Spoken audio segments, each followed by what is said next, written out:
الحمد لله كفى وسلام على عباده الذين اصطفى خصوصا على سيدنا وسيد الأنبياء عظيم الرجاء منبع الجود والعطاء شفيعنا إلى الله يوم الجزاء وعلى آله وأصحابه البررة التقى أما بعد فأعوذ بالله من الشيطان الرجيم بسم الله الرحمن الرحيم سبحان الذي أسرى بعبده ليلا من المسجد الحرام إلى المسجد الأقصى الذي باركنا حوله لنريه من آياتنا إنه هو السميع البصير صدق الله العظيم وصدق رسوله النبي الكريم الأمين قال الله تعالى في شان حبيبه مخبرا وآمرا إن الله وملائكته يصلون على النبي يا أيها الذين آمنوا صلوا عليه وسلموا تسليما اللهم صل على سيدنا ومولانا محمد وعلى آل سيدنا ومولانا محمد وأصحاب سيدنا ومولانا محمد وبارك وسلم عليه الصلاة والسلام عليك يا سيدي يا رسول الله وعلى آلك وأصحابك يا حبيب الله میرے قابل صد احترام بزرگوں، عزیزوں، دوستوں، گزشتہ جمعہ میں نے یہ عرض کیا تھا کہ قرآن عزیز نے حضور اکرم صلی اللہ علیہ وسلم کے سفر معراج کا تذکرہ کرتے ہوئے ارشاد فرمایا اسرا بعبدہ لیلا، کہ اسرا کا معنی رات کو چلنا، رات کی سیر کرنا، اور اس سے جو مترشح ہوتا ہے ہمیں ملتا ہے وہ یہ ہے کہ غروب آفتاب سے صبح صادق تک رات ہوتی ہے۔ تو کیا یہ سفر معراج مغرب کے وقت شروع ہوا اور صبح صادق تک ختم ہوا؟ تو قرآن عزیز نے اس کے ازالے کے لیے فرمایا کہ اسرا بعبدہ لیلا، اللہ عز و جل نے اپنے حبیب اکرم صلی اللہ علیہ وسلم کو سیر کرائی رات کے مختصر سے حصے میں، جو یہ آگے لیلاً آیا، لیل کا معنی رات ہوتا ہے، اس پہ جو دو زبریں ہیں یہ قلت کی کہلاتی ہیں، تقلیل کے لیے آتی ہیں کہ یہ ساری رات نہیں تھا بلکہ رات کے قلیل حصے میں تھا۔ اور اس کا ہمیں جو احادیث طیبات سے بات ملتی ہے وہ یہ کہ سرکار فرماتے ہیں جب میں سفر پہ چلا ہوں، بستر سے اٹھا، گرم تھا، حرم میں آیا، وضو کیا، پانی بہنے لگا، اور جب میں ام ہانی بنت ابی طالب ان کے گھر سے حرم کے لیے نکلا ہوں تو دروازے کی کنڈی ہلنے لگی، اور جب میں واپس آیا ہوں تو وضو کا پانی ابھی تک بہہ رہا تھا، ابھی زمین میں جذب نہیں ہوا تھا، اور دروازے کی کنڈی بھی ہل رہی تھی اور بستر ابھی تک گرم تھا۔ اتنا سا عرصہ لگا۔ یہ کیسے ہوا؟ قرآن عزیز نے اس کا تو ایک ہی لفظ میں تمام ان خدشات کا اظہار کر دیا کہ رب تعالی سبحان ہے، وہ ذات ہر قسم کے عیب سے، نقص سے پاک ہے، یہ تمہارے لیے یقیناً بعید از عقل ہوگا، لیکن میرے حبیب یہ نہیں کہہ رہے کہ میں سیر کے لیے گیا ہوں، بلکہ ہم کہہ رہے ہیں کہ ہم لے گئے، اور اگر ہم بھی لے جانے پہ اور اتنے قلیل عرصے میں سیر کے بعد واپس لانے پہ قادر نہ ٹھہریں تو ہم عاجز ٹھہرے، اور ہم ہر قسم کے عیب، نقص اور عجز سے پاک ہیں۔ ایک تو جواب یہ دے دیا تھا۔ دوسرے میں نے عرض کیا تھا کہ اگلے جمعے میں عرض کروں گا، آج دو ہی مسئلے مجھے عرض کرنے ہیں۔ ایک تو یہی کہ یہ کس طرح سے ہوا اتنے قلیل عرصے میں، جس کے بارے میں بعض مفسرین نے یہ بھی لکھا ہے یہ کل عرصہ جو سفر معراج پہ صرف ہوا اس کی مدت 18,000 سال تھی۔ تو یہ کیسے ہوا؟ اس کے لیے ایک تو مسئلہ یہ میں عرض کروں گا، اور دوسرے آگے چل کے قرآن عزیز نے یہ بات کہی ہے لِنُرِيَهُ مِنْ آیَاتِنَا، ہم نے اپنے محبوب کو صلی اللہ علیہ وسلم یہ سیر اس لیے کرائی تاکہ ہم اپنی نشانیاں انہیں دکھائیں۔ معراج کیوں ہوئی؟ اس کی چند ایک وجوہات میں انشاءاللہ آگے عرض کروں گا۔ سب سے پہلی بات جو میں آپ کے لیے تمہیداً عرض کروں وہ یہ ہے کہ حضور اکرم صلی اللہ علیہ وسلم اس کائنات کے لیے، جسے ہم یہ کائنات کہتے ہیں، جس کے اندر یہ زمین و آسمان، لوح و محفوظ اور یہ سب کچھ موجود ہے، حبیب اکرم صلی اللہ علیہ وسلم اس کائنات کے لیے حضور کی حیثیت کیا ہے؟ یہ جب بات ہماری سمجھ میں آ جائے گی تو یہ مسئلہ سمجھنا بڑا آسان ہو جائے گا۔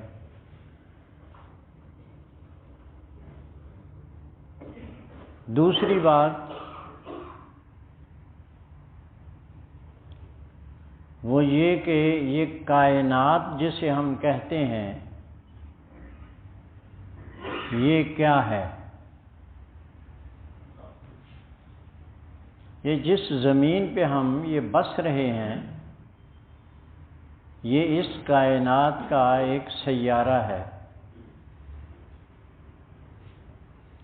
جس طرح سے چاند ہے، سورج ہے، زحل ہے، مشتری ہے، عطارد ہیں، یہ سیارگاہ ہیں، اسی طرح زمین بھی اس کائنات کا ایک سیارہ ہے جس پہ انسان کا یہاں بسیرا ہے۔ اور یہ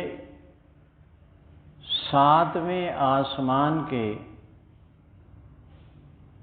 یہ سمجھیں کہ یہ ایک زمین ہے، یہ ایک زمین ہے اور چاروں طرف اس کے آسمان دنیا نے اسے گھیرا ہوا ہے۔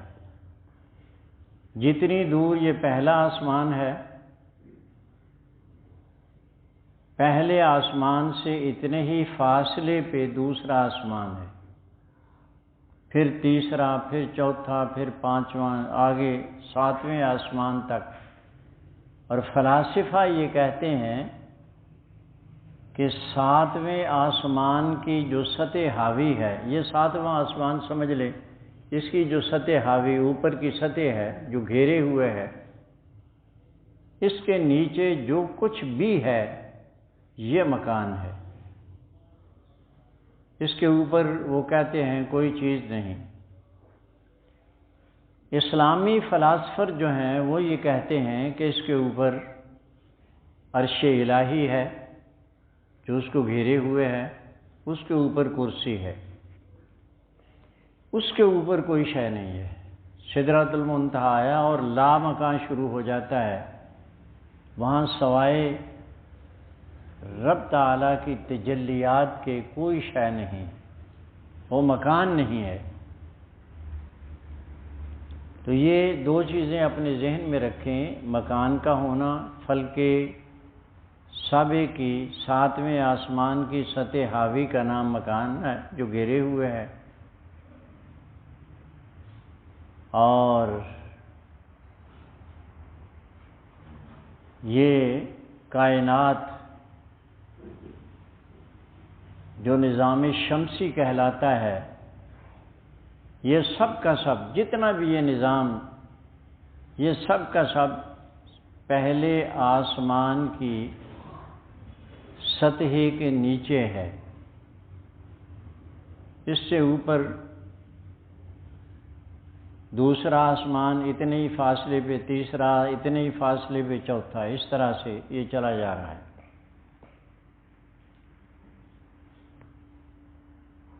اب میں ایک مثال سے آپ کو پہلے یہ تھوڑا سا سمجھا دوں۔ یہ جو انسان ہے اس میں دو چیزیں کار فرما ہیں، ایک انسان کا یہ جسم ہے، ایک انسان کی روح ہے۔ یہ جسم کے نظام کو جو چیز چلا رہی ہے وہ روح ہے۔ روح آنکھ میں آ کر دیکھتی ہے، کان میں سنتی ہے، پاؤں پہ چلتی ہے، ہاتھ سے پکڑتی ہے۔ یہ ہمارے جسم کا جتنا بھی یہ نظام کام کر رہا ہے، اس میں جو چیز کار فرما ہے وہ روح ہے۔ روح اگر اس کے اندر موجود ہے تو یہ نظام جسم چل رہا ہے، اور اگر یہ نکل جائے تو نظام جسم تھم جاتا ہے۔ آپ نے دیکھا ہوگا کسی آدمی کی روح نکل جائے، اب وہ نہ دیکھ سکتا ہے، نہ پکڑ سکتا ہے، نہ چل سکتا ہے، نہ آپ کی بات بظاہر کوئی سن سکتا ہے، اور جس طرح سے اس کی ڈیڈ باڈی پڑی ہے، تو گویا ہمارے اس جسم کے اندر جو چیز کار فرما ہے وہ روح ہے۔ اگر فرض کیجئے کہ آدمی چل رہا ہے، اس نے قدم اٹھایا اور روح نکل گئی، تو کیا ہوگا؟ وہ جسم وہیں تھم جائے گا، اٹھا ہوا قدم وہیں رک جائے گا، آگے نہیں بڑھے گا۔ ہاتھ اٹھایا تھا کہ روح نکل گئی تو وہ وہیں رک جائے گا۔ یہ روح کار فرما تھی تو نظام جسم چل رہا تھا، اور روح نکل گئی تو جسم کا نظام تھم گیا۔ اب فرض کیجئے کوئی اگر ایسی صورتحال ہو جائے، آپ نے کبھی اطباء سے یہ بات سنی ہوگی، یا شاید آپ کے مشاہدے میں یا پڑھنے میں یہ چیز آئی ہوگی،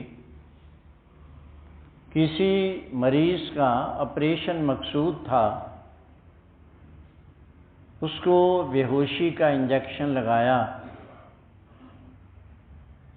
وہ جس حالت میں بے ہوش ہوگا، اگر اس نے ہاتھ بڑھایا ہے وہیں رک جاتا ہے، بات کر رہا تھا تو بات وہیں رک جاتی ہے، پھر آپریشن کے بعد جب اس کی وہ بے ہوشی ختم ہوتی ہے تو بعض مریضوں کو یہ دیکھا گیا ہے کہ جو بات وہ کر رہا تھا وہاں سے آگے شروع ہو جاتا ہے۔ یہ اس ہمارے جسم کے نظام کا چلنا، اسے گردش میں رکھنا، یہ روح کا مرہون منت ہے۔ روح اسے چلا رہی ہے، روح کار فرما ہے تو نظام چل رہا ہے، روح رک گئی ہے تو نظام تھم جاتا ہے۔ حضور اکرم صلی اللہ علیہ وسلم کی حیثیت اس کائنات میں، یہ بڑے غور سے سننا ہے آپ نے، حضور اکرم صلی اللہ علیہ وسلم کی حیثیت اس کائنات میں روح کی سی ہے۔ حضور روح عالم ہیں، روح کائنات ہیں، جان عالم ہیں۔ اس لیے کہ حضور اکرم صلی اللہ علیہ وسلم جب نہ تھے تو کائنات نہیں تھی، اور اگر آقا دو عالم صلی اللہ علیہ وسلم نہ ہو تو کائنات نہ ہو۔ حضور کی حیثیت روح عالم، جان عالم کی ہے۔ نبی کریم صلی اللہ علیہ وسلم کو اس کائنات کے وجود سے پہلے رب تعالیٰ نے اسی لیے وجود عطا کیا ہے، حقیقت محمدی کو وجود عطا کیا تاکہ ان کے آنے، ان کے ہونے کی وجہ سے یہ کائنات کا نظام چلتا رہے۔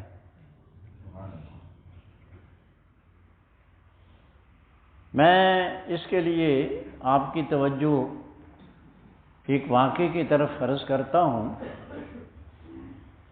سرکار دو عالم صلی اللہ علیہ وسلم غار کے اندر ہجرت کے موقع پہ غار ثور کے اندر جلوہ فرمائے۔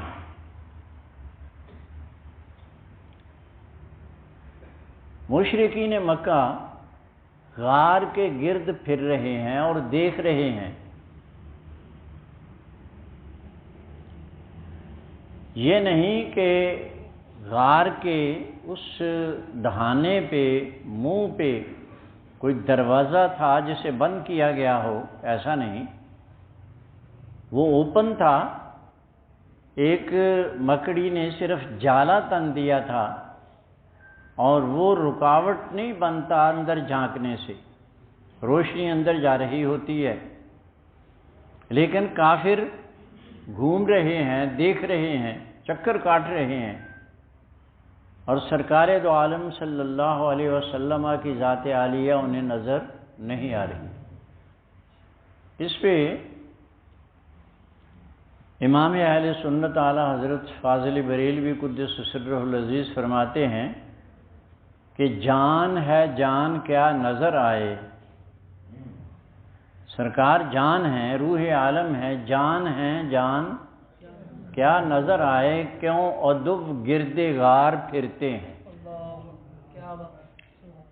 یہ غار کے اندر جو پھر رہے ہیں اور دیکھ رہے ہیں تو حضور انہیں کیسے نظر آئیں گے؟ سرکار تو جان ہے، آدمی اپنے اندر اپنی جان کو نہیں دیکھ سکتا۔ آپ احساس تو کر سکتے ہیں لیکن دیکھ نہیں سکتے۔ جس طرح سے آپ نے دیکھا ہوگا دودھ کے اندر مکھن ہوتا ہے، لیکن دودھ کو دیکھنے سے کیا آپ کو وہ مکھن نظر آتا ہے؟ نہیں آتا۔ اس کا ایک عمل ہے جس سے آپ کو پتہ چلے گا کہ اس کے اندر یہ مکھن موجود ہے۔ تو سرکار دو عالم صلی اللہ علیہ وسلم روح عالم ہیں، جان عالم ہیں۔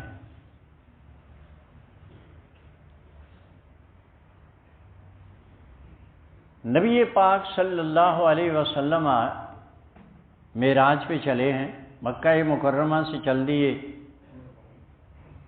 بیت المقدس پہنچے، وہاں سے آگے بڑھے، آسمان دنیا پہ پہنچے، ابھی اس عالم میں ہیں، نظام چل رہا ہے، دوسرے آسمان پہ پہنچے، نظام چل رہا ہے،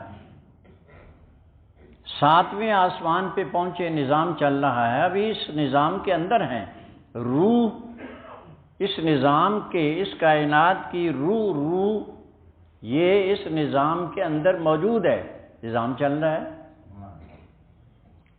حبیب اکرم صلی اللہ علیہ وسلم سدرۃ المنتہا پہنچے، اب مکان ختم ہو گیا۔ سرکار نے جب آگے قدم بڑھایا تو نظام کائنات تھم گیا، اس لیے کہ روح عالم اس کائنات سے جدا ہو گئی۔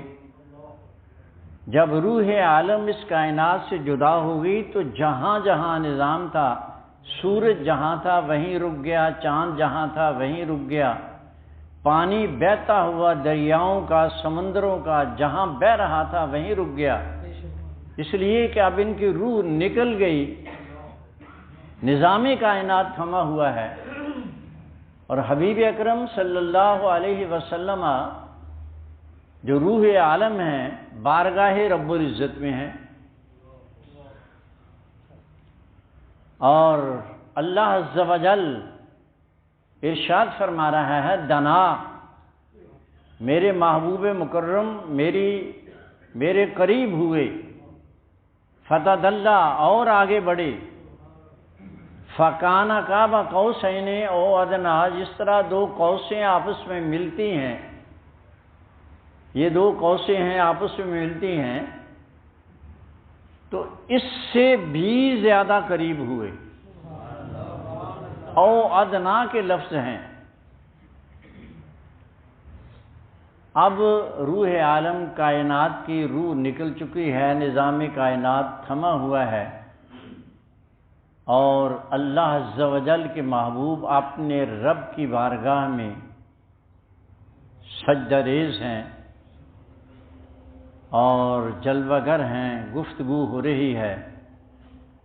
اب اسے کوئی آدمی کہے سال لگا، 2 سال لگے، 10 سال لگے، 20 سال لگے اور ہزاروں سال لگے، تو عقل کہے گی کہ چونکہ روح نکل چکی ہے، نظام وہی تھما ہوا ہے۔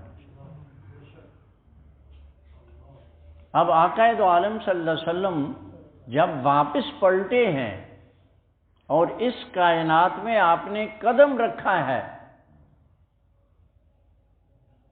تو نظام جہاں رکا ہوا تھا پھر وہیں سے چل دیا ہے۔ اور عرصہ کتنا، انبیاء کرام کی جو اپنی رفتار ہے اس کا میں ایک عرصہ آپ کے لیے عرض کروں۔ حضور فرماتے ہیں کہ میں جا رہا تھا، براق پہ سوار تھا، جا رہا تھا، موسیٰ علیہ السلام کو میں نے بیت المقدس کے پاس سرخ ٹیلے کے، ریت کے سرخ ٹیلے کے پاس ان کی قبر ہے، رأیت موسیٰ یصلی فی قبرہ، میں نے موسیٰ علیہ السلام کو ان کی قبر میں نماز پڑھتے ہوئے دیکھا۔ آقا دو عالم صلی اللہ علیہ وسلم فرماتے ہیں جب میں وہاں بیت المقدس میں پہنچا تو حضرت موسیٰ علیہ السلام وہاں انبیاء کی صفوں میں موجود تھے۔ اب میں وہاں سے جب چلا ہوں آسمانوں کی بلندیوں کی طرف، تو چھٹے آسمان پہ موسیٰ علیہ السلام مجھ سے پہلے موجود تھے۔ یہ انبیاء کرام کی اپنی رفتار ہے۔ سرکار تو براق پہ جا رہے تھے نا، سواری پہ جا رہے تھے، اس سواری کی رفتار سے جا رہے تھے، اور انبیاء کرام اپنی رفتار کے ساتھ جا رہے تھے۔ آپ کبھی تھوڑا سا سوچیں، جو احباب باہر کے کسی سفر پہ گئے ہیں، یہیں ایک لمحے کے لیے بیٹھ کے مثلا عمرے کرنے کے لیے گئے، اب گنبد خضرا کا تصور کریں تو کیا ہوگا؟ سیکنڈ سے بھی پہلے آپ کا تصور وہاں ہوگا۔ یہ کیا ہے؟ اس لطافت کی وجہ سے جو ذہنی طور پہ آپ کو حاصل ہے، وہ ایک لمحہ، اس میں ہزاروں میل کا سفر ایک لمحے میں سیکنڈ سے بھی پہلے طے کر رہی ہے۔ ایک مثال میں قرآن عزیز سے اور دے دوں آپ کو تاکہ یہ بات سمجھ میں آئے۔ سیدنا سلیمان علیہ السلام شام میں جلوہ گر ہیں، بلقیس ملکہ سبا کہلاتی ہے، یمن کا ایک علاقہ سبا ہے، وہاں کی حکمران ہے، وہ آ رہی ہے 2 میل 3 میل کا فاصلہ شام پہنچنے، ملک شام میں پہنچنے کا رہ گیا صرف میل 2 میل۔ تو آپ فرمانے لگے کہ کوئی ایسا ہے تم میں، اپنے یہ اجلاس ہو رہا تھا، محفل لگی ہوئی تھی، تو فرمانے لگے کہ من یاتی منکم بعرشہا قبل ان یاتونی مسلمین، تم میں سے کون ہے جو اس کے تخت کو اس کے یہاں پہنچنے سے پہلے لے آئے؟ تو قرآن عزیز کہہ رہا ہے قال عفریت من الجن انا آتیک بہ، ایک جن کھڑا ہوا کہنے لگا کہ میں لے آتا ہوں۔ کب تک؟ کہا مجلس کے برخاست ہونے تک۔ مجلس کب برخاست ہوتی؟ صبح بیٹھتی تو ظہر کو اٹھتی، ظہر کو بیٹھتی تو عصر کو اٹھتی۔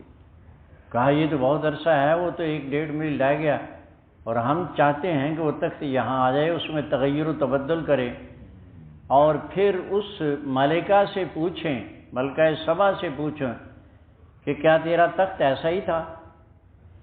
اگر وہ پہچان جائے گی تو ہم سمجھے کہ ذہین ہے، تو یہ تو بہت عرصہ ہے۔ تو قرآن عزیز کہہ رہا ہے قال الذی عندہ علم من الکتاب، ایک بندہ ایسا کھڑا ہوا جسے رب تعالیٰ نے کتاب الہیہ کا علم عطا کیا تھا، وہ کہنے لگا انا آتیک بہ، میں لے آتا ہوں۔ اب سوال وہی تھا کتنے عرصے میں؟ کہا عرصہ کو نہیں، قبل ان یرتد الیک طرفک، ابھی آپ آنکھ جھپکنے نہیں پائیں گے کہ میں وہ تخت اس سے پہلے لے آؤں۔ اب یہ کیا ہے؟ یہ وہ قوت ہے کہ جو فاصلوں کو ختم کر دیتی ہے۔ تو میں یہ بات عرض کر رہا تھا کہ انبیاء کرام کا وہاں جانا اور حضور کا استقبال کرنا، پہلے آسمان پہ، دوسرے، تیسرے، چوتھے پہ، اب وہاں سے سرکار دو عالم جب واپس ہوئے ہیں تو کتنا عرصہ لگا ہوگا؟ 1 لمحہ۔ نظام جب رکا ہوا چلنے لگا ہے تو 1 لمحے میں سرکار مکہ مکرمہ ہے۔ اب روح عالم، جان عالم، عالم کے اندر جان واپس آ گئی اور نظام چلنا شروع ہو گیا۔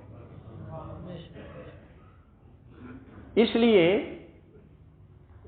یہ جو تصور کہتے ہیں کہ اتنا عرصہ، اتنے فاصلے سے کس طرح سے اتنی جلدی پہنچ گئے کہ ابھی کنڈی ہلتی رہی، ابھی پانی وضو کا بہتا رہا، اور ابھی بستر بھی گرم رہا، تو وجہ یہ ہے حضور روح عالم ہے، جان عالم۔ اب یہاں میں تھوڑی سی ایک بات آپ کے ممکن ہے ذہن میں یہ خدشہ پیدا ہو، حضور اکرم صلی اللہ علیہ وسلم کا وصال ہو گیا، اس کائنات، یہ جو دنیا جسے ہم کہتے ہیں، تو یہ بعض حضرات کہنے کی کوشش کرتے ہیں کہ حضور کا تو اب وصال ہو گیا، تو اب نظام کائنات، اگر حضور روح عالم ہے، جان عالم ہے، تو یہ نظام کائنات ختم ہو جانا چاہیے، لیکن نظام چل رہا ہے۔ ایسا نہیں ہے کہ سرکار دو عالم صلی اللہ علیہ وسلم کا وجود ختم ہو گیا ہو، ایسا نہیں ہے۔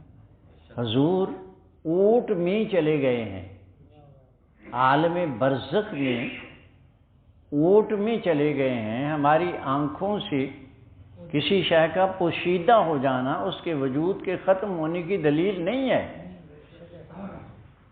سورج ڈوبتا ہے، ہماری آنکھوں سے اوجھل ہو جاتا ہے، لیکن کیا سورج ختم ہو گیا؟ نہیں، ایک جگہ سے غروب ہوا تو دوسری جگہ طلوع کر رہا ہے، وہاں سے ڈوبا ہے تو تیسری جگہ طلوع کر رہا ہے، وہ تو گردش کر رہا ہے۔ اسی طرح سے آنکھوں سے اوجھل ہوا ہے، سورج فنا نہیں ہوا۔ اگر سورج فنا ہو چکا ہوتا تو نہ رات رہتی نہ دن رہتا۔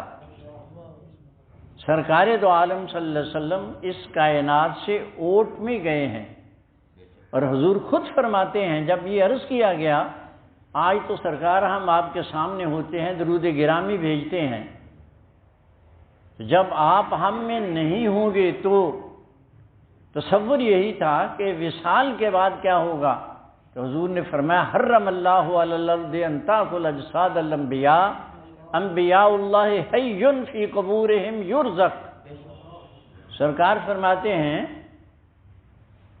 کہ اللہ عز و جل نے زمین پہ حرام کر دیا ہے کہ وہ انبیاء کرام کے جسد انور کو کسی طرح کا گزن پہنچائے۔ انبیاء اپنی قبروں میں زندہ ہیں اور رزق دیے جاتے ہیں۔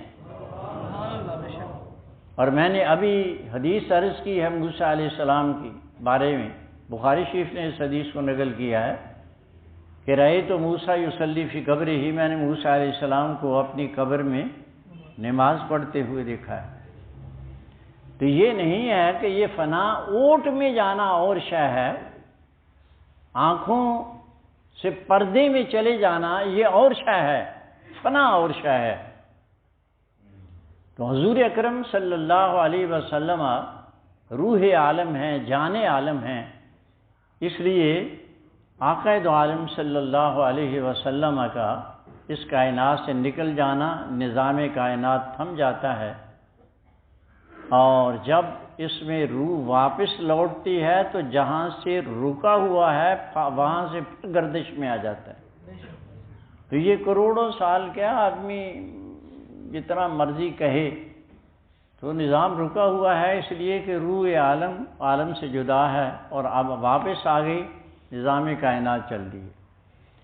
تو یہ جو بات کہی جاتی ہے کہ عقل اسے نہیں مانتی، انہیں اصل میں یہ پتہ نہیں ہے کہ اللہ عز و جل نے اپنے محبوب کو مقام کیا دیا ہے۔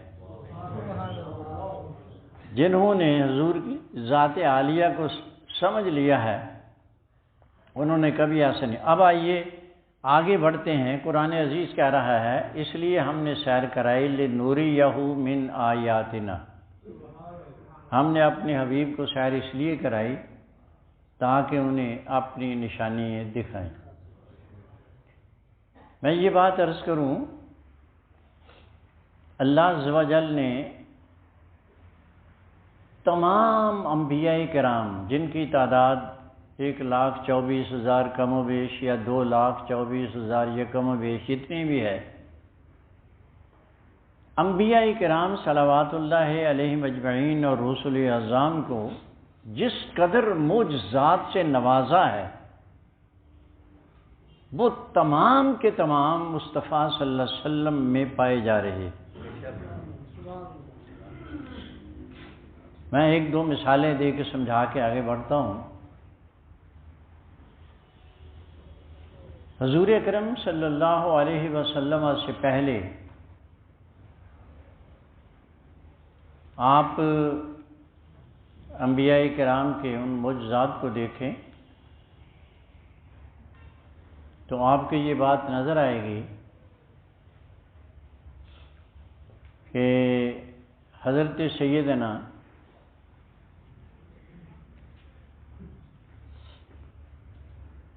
ابراہیم خلیل اللہ علیہ السلام پہ رب تعالیٰ نے آگ کو گلزار کر دیا تھا۔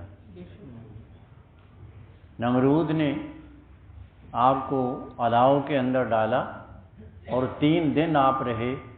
وہ رسیاں جن سے باندھ رکھا تھا، ہاتھ پاؤں باندھے ہوئے تھے، وہ تو جل گئیں اور آپ آزاد ہو گئے، لیکن آپ کے جسم انور کو، بلکہ وہ جو کپڑے پہنے ہوئے تھے جسم کو کسی طرح کا اس نے کوئی گزند نہیں پہنچایا۔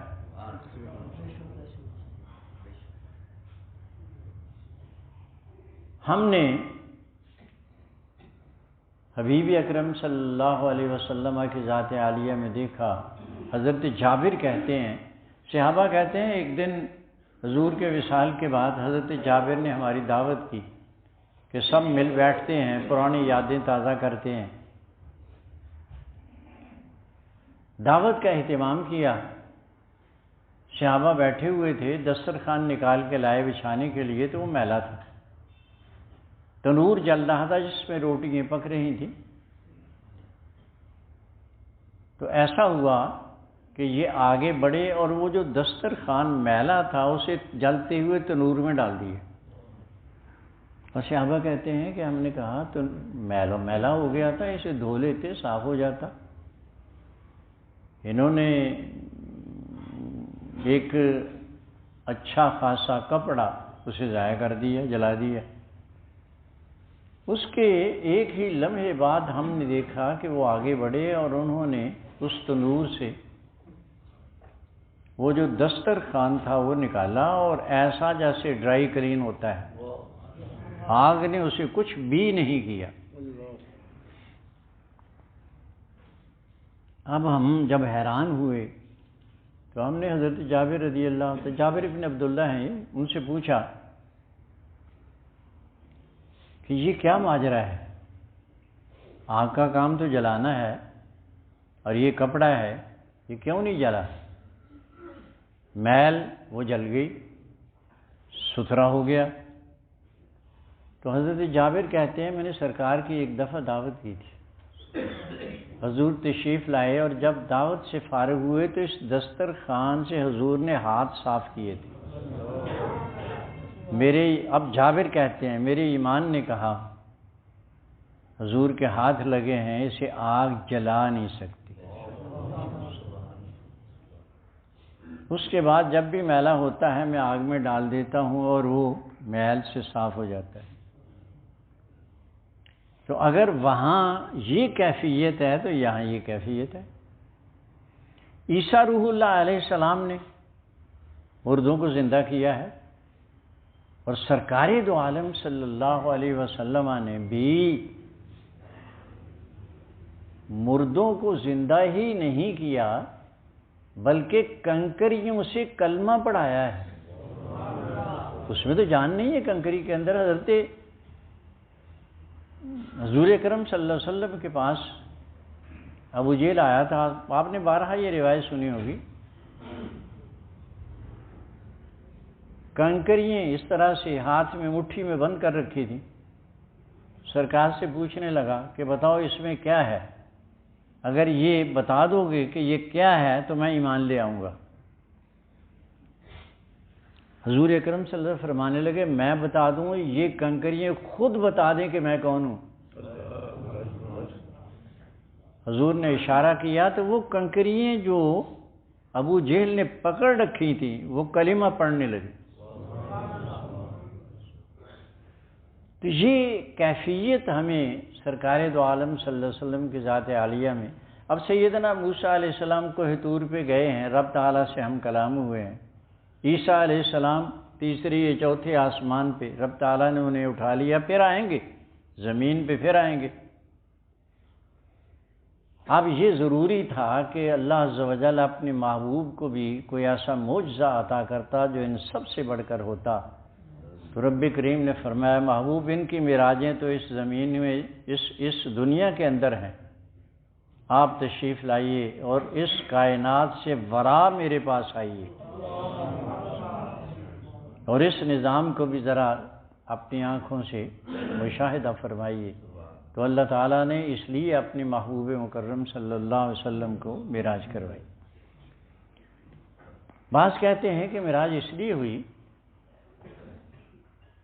ایک حدیث آتی ہے، یہ بخاری میں بھی ہے، مشکات میں بھی، آپ کو مسلم میں بھی ہے. حضور فرماتے ہیں اورد علیہ اعمال امتی. اللہ تعالیٰ نے ایک دن ایسا ہوا میری امت کے اعمال میرے سامنے رکھے. فرائیت حسناتہا و سیئاتہا، میں نے ان کی نیکیوں کو بھی دیکھا اور ان کی کوتاہیوں کو بھی دیکھا. اب ظاہر بات ہے کہ حبیب اکرم صلی اللہ علیہ وسلم نے جب ہماری ان کوتاہیوں کو دیکھا ہوگا تو حضور پریشان ہوں گے، مغموم ہوں گے. تو جب رب تعالیٰ نے اپنے حبیب اکرم صلی اللہ علیہ وسلم کو اس کیفیت میں دیکھا کہ امت کے ان گناہوں کو دیکھ کے پریشان ہو گئے ہیں، تو سیدنا جبریل امین علیہ السلام کو بھیجا کہ محبوب کیوں پریشان ہوتے ہیں، میرے پاس تشریف لائیے.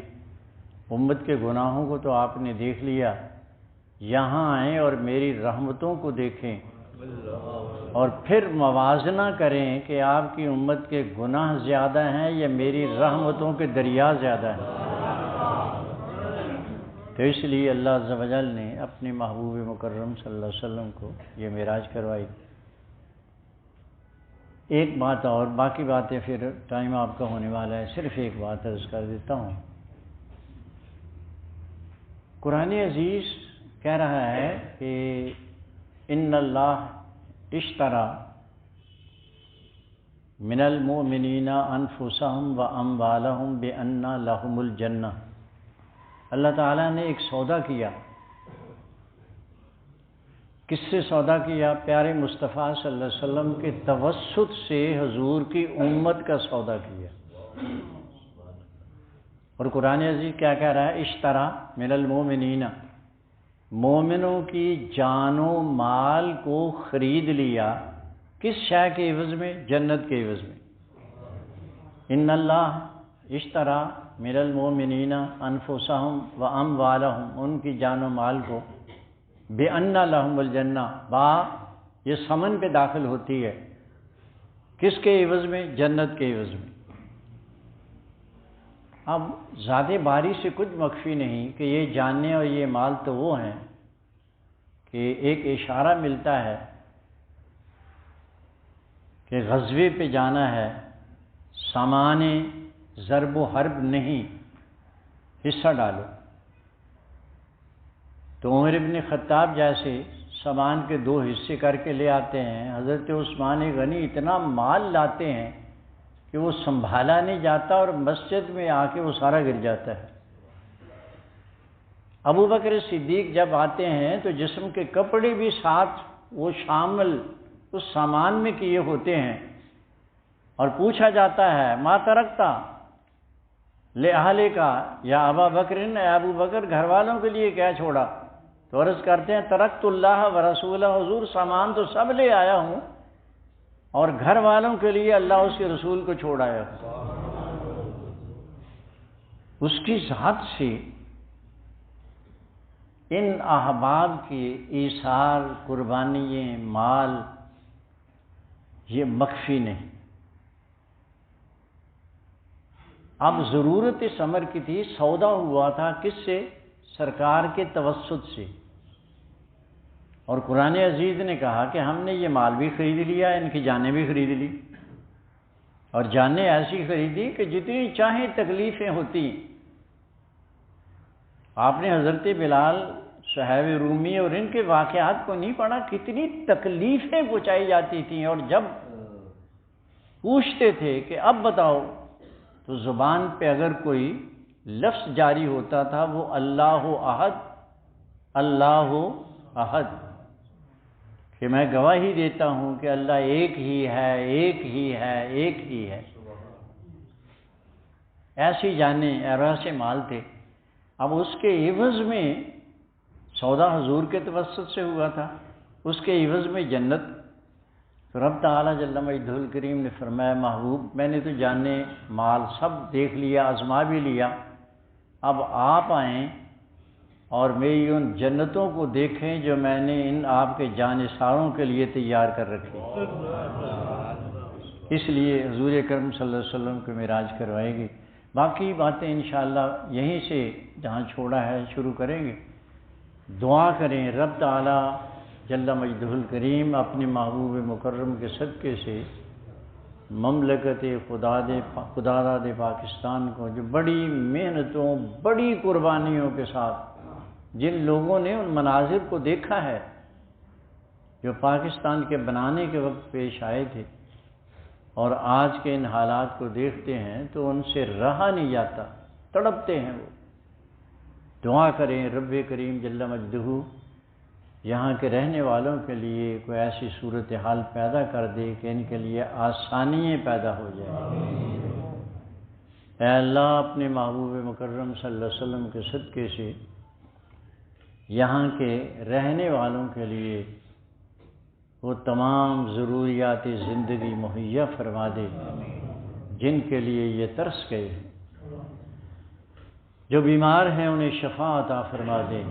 اے اللہ جو اس وقت ایسی کیفیتوں میں ہیں کہ صبح دیکھتے ہیں شام کو کیا ہوگا، شام کو دیکھتے ہیں صبح کیا ملے گا، کیا کھائیں گے، ایسے اسباب مہیا فرما دے کہ اللہ کوئی بھی تیرے رزق سے محروم نہ رہے،